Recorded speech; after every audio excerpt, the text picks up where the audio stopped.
So finally दोस्तों इस video में बात करने वाले हैं बीएसई लिमिटेड को लेकर के। जैसा कि आप लोग देख रहे हैं अभी बीएसई लिमिटेड के शेयर में हमें जो अभी करीब 5% की ज़बरदस्त तेज़ी देखने को मिल रही है और ये पिछले कुछ दिनों में लगातार टूटा भी है भाई। ठीक है, अगर बात करें 5 दिन की तो 5 दिन में आप लोग देखोगे स्टॉक में 2 से 2.5% की तेज़ी है, लेकिन स्टॉक ऊपर से जो गिरा था वो करीब 7-8% के करीब हमें गिरते हुए नजर आया था 24 मार्च से 26 मार्च की अगर मैं बात करूं तो। इसके अलावा आप लोग देखो पिछले 1-1.5 महीने में भी स्टॉक में 9% के आसपास की गिरावट है और स्टॉक अपने हाई से आप लोग देखोगे भी करीब अभी जो पीछे इसमें फॉल हुआ था ना वो आई थिंक आपने नोट किया होगा अभी, इसके अंदर करीब 32-35% के आसपास की गिरावट हुई थी। ठीक है, तो काफ़ी बड़ा फॉल हुआ था फरवरी से लेकर के मार्च के अंदर, 1 महीने के अंदर अंदर जैसे बाजार टूटा उस कंडीशन में तो यहाँ पर एक बड़ी गिरावट हमें देखने को मिली। लेकिन इस बार आप लोग देखोगे गिरावट के बाद स्टॉक में फिर से रिकवरी लौटी है। आज स्टॉक में जो तेजी बनी इसके पीछे का भी बहुत बड़ा रीजन है भाई, एक बहुत बड़ी खबर आई है।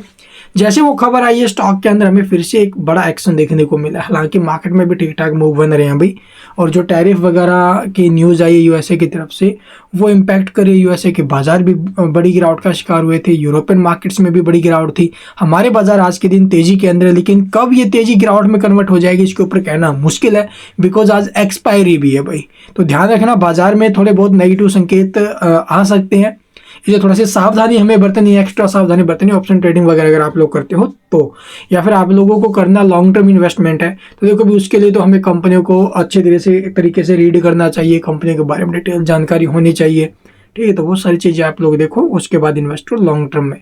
और बीएसई लिमिटेड आपको पता है, देखो भी मार्केट अगर कभी खत्म हो गया उस कंडीशन में ये स्टॉक गिरेगा, उस कंडीशन में ये स्टॉक खत्म है।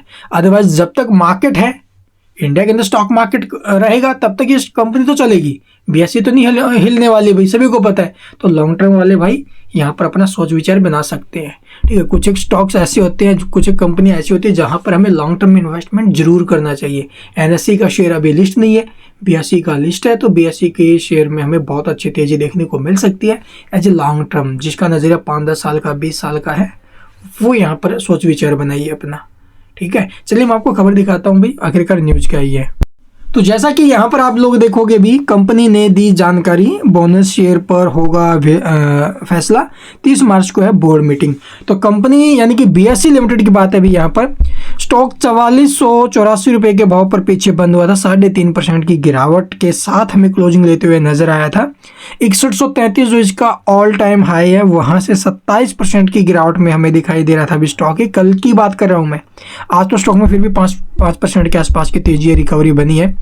तो बोनस शेयरों के ऊपर विचार किया कि बॉम्बे स्टॉक एक्सचेंज बीएसई ने बोर्ड ऑफ डायरेक्टर्स की बैठक 30 मार्च 2025 यानी कि रविवार को है भाई।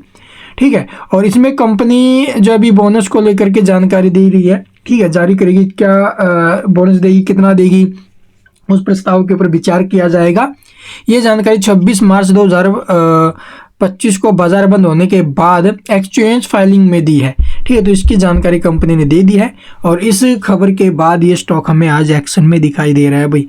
ठीक है, प्रस्तावित बोनस इशू की जो रिकॉर्ड डेट है वो अभी तय नहीं की गई है, तो अभी इसकी जो रिकॉर्ड डेट वगैरह वो तय नहीं की गई। 2017 में कंपनी लिस्ट हुई थी भी है, तो ये खबर है और इस खबर के बाद स्टॉक में एक्शन बना। आपको क्या लगता है कि आने वाले दिनों में या फिर लॉन्ग टर्म में ये कंपनी एक अच्छा प्रदर्शन कर पाएगी या फिर नहीं? कमेंट्स में अपनी राय जरूर देना भाई। मेरे हिसाब से 99% लॉन्ग टर्म में ये कंपनी चलेगी, इसमें कोई दो राय नहीं, 99%। ठीक है, तो लॉन्ग टर्म के बारे में अपना सोच विचार बना सकते हो, आगे आपकी मर्जी है। And thank you for watching the video.